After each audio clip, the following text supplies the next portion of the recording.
In Victoria, the weekend's heavy rains and flash flooding came on the second anniversary of the Black Saturday bushfires. Australia's deadliest blaze claimed the lives of 173 people after fires burnt across the drought-dry state in sweltering hot and windy conditions. In one of the tiny towns destroyed that day, Strathewen, just northeast of Melbourne, 27 people died. The community there has fought hard to rebuild and overcome the tragedy, with locals now hoping what they've learned can help victims of the floods and Cyclone Yassi. Lisa Whitehead reports.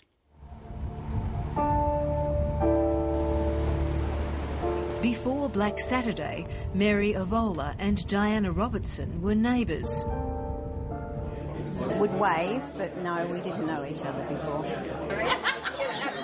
Since then, these two women have forged a strong bond as they've worked to help put the community of Strathewen back on its feet. We're on a lot of committees, and I'm the joker and Diana is the brains of the team. The brains trust. Yeah, she always knows what to say. Their friendship was cemented in this small, relocatable building in the centre of Strathewen. That's what happens when you're short. On just about any day of the week, it'll be buzzing with locals holding meetings or just having a barbecue. It's a bit of glue. It sort of holds the community together while there hasn't been anything else here that you could call the community. I don't think I could have gone on without this. The Black Saturday bushfires claimed 27 lives in this community of just 220 people. It ripped the heart out of the town, destroying 80 homes, the primary school, the sporting clubs and the public hall. This building has been the key to its recovery. I think that you have to have patience. Malcolm Hackett says communities ravaged by floods and Cyclone Yassi can learn from Strathewen's experience. Once you can come back into your own territory, you can start thinking about planning and start organising and being with one another. So, and I'd say in the scheme of things, in those flood, devastated towns, it's a pretty cheap way of building up people's confidence. The Community Renewal Association was formed to speak up for Strathewen, afraid it was being forgotten in the aftermath, with the focus on bigger centres like Kinglake and Marysville. We fell out of the limelight and we just got on with it and did it ourselves, and I think that's been one of the most positive things that have come out of it all. 2 years on, the rebuilding of Strathewen is clear to see. The town has a brand new primary school, a sports oval, and the roads have been resurfaced.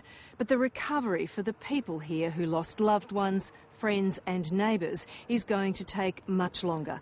And on the second anniversary, they're also having to deal with the closure of relief centres that have supported them through the worst of times. Do you write for pasta? You've got your music and I don't want to say this in front of these ladies, but I will be devastated in the sense that, of course, I'll get on without it, but it's meant so much. These women are treasures. Look, do you like that? Elizabeth Savage Coruña says she needed the support of these volunteers as she struggled to rebuild her life. Her husband, Graham Savage, was killed on Black Saturday. I still say, Graham, where are you?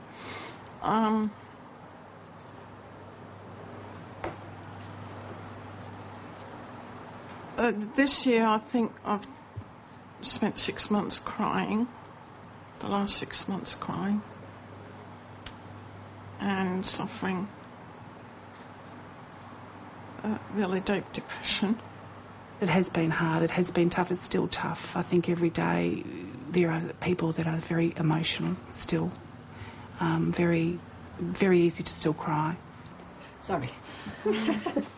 After 2 years, coordinator Helen Legg says it's time to move on.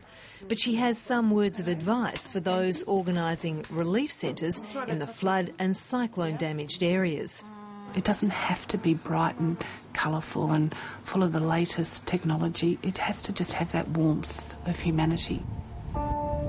On the second anniversary of Black Saturday, it's time for people to try and make sense of what happened, according to psychologist Dr. Rob Gordon. You could think of it as like a time of digesting this massive experience, and it's a hard and painful time. It's also the time when people will begin to grieve more deeply the people and the things and the environment and the community that they've lost. For the individuals affected, the biggest challenge is making decisions about their own future. We did anguish about it, especially because of our age and the fact that our neighbours have all gone. Agnes Perry and her husband escaped the inferno, but 11 people died within 400 metres of their house. She agonised over the decision, but has decided to stay and rebuild. Our community's here, and, you know, people we know, and it's where we belong, I think. Mary Avola was separated from her husband Peter on Black Saturday as they tried to flee the flames. She never saw him again. Strathewen was her home for 40 years, but she's decided to move away. I'm an older person and I couldn't manage to rebuild and look after the property I have. Not then, you know, it's taken me 2 years to, you know, feel like I'm sort of on the way. After extensive work with bushfire-affected communities, Dr Rob Gordon is now advising relief agencies in Queensland. He urges flood and cyclone victims to take their time making decisions and not to put all their energies into rebuilding. We know that many people who just simply put all their focus into rebuilding neglect their relationships and health and children and so on, and end up on the other end of this with a nice house, and then all of these important things have been, you know, downgraded and damaged. Strathewen is the proud recipient of a Commonwealth Award for its work in building a safer community, but it's been a long, hard road. It shouldn't be underestimated how difficult that is in the post-fire, post-disaster period when emotions are running high, people are wondering about their own futures, to actually come together and talk about the community. The activities that have flowed from that, I think, have been a huge achievement. Lisa Whitehead with that report.